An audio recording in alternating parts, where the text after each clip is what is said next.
Bonsoir. Alors, c'est pas compliqué, je te jure que c'est pas compliqué. Il faut que tu trouves un endocrinologue. Beaucoup te diront, trouve un psy d'abord, nanana. Moi, je suis pas de ça d'avis, je suis pas d'accord. Non, je suis pas d'accord. Parce qu'il y a des endocs qui te demanderont même pas de psy. Et en plus, ton endoc est bien placé pour te conseiller un psy. Tu vois, souvent ils travaillent ensemble.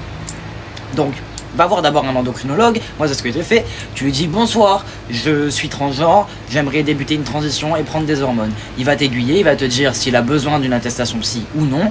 Potentiellement, il va te recommander un ou une psy qui ira vite, etc. Surtout si tu fais ça dans le privé. Si tu fais ça dans le privé, ils se connaissent entre eux et ils veulent aller vite. Tu vois, moi je suis tombé sur des médecins qui étaient en mode moi je te conseille d'aller la voir elle, nanana, elle va te donner ton papier en 2-2 et tu reviens me voir et je te donne tes hormones et c'est bon. Je me répète pour ceux qui habitent dans le sud, qui habitent vers Marseille, etc.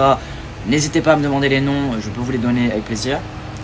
Voilà, du coup je vais avoir un endoc, potentiellement un psy, qui te donnera un papier, tu retournes voir ton endoc, tu auras tes hormones, et puis c'est tout. Il y a des chirurgiens qui s'en battent les couilles. D'ailleurs, pour acquérir les hormones, etc., ce n'est plus obligatoire non plus. Donc, vous avez le droit de vous révolter. Si on vous dit, il faut une attestation psy, nanana. Comment ça, un psy, il doit mieux savoir que moi qui je suis. Voilà. Mais du coup, non. Par exemple, moi, ma chirurgienne, elle m'a pas demandé d'attestation psy. Pourtant, je l'avais, je vois, parce qu'elle l'avait fait avant pour les hormones, etc., justement. D'ailleurs, pas de panique pour les attestations psy. Trouvez juste un bon psy. Si vous voulez pas faire 2 ans de suivi ou des 1 milliard de rendez-vous, moi je voulais vraiment pas avoir de psy. J'ai trouvé un psy qui m'a donné mon papier au bout du premier rendez-vous. Voilà, ça existe, il suffit de les trouver. Renseignez-vous sur des forums de FTM, des bails comme ça. Pour des gens qui sont à Marseille, venez dans mes DM, je vous donne le nom tout de suite, y a pas de problème. Bref,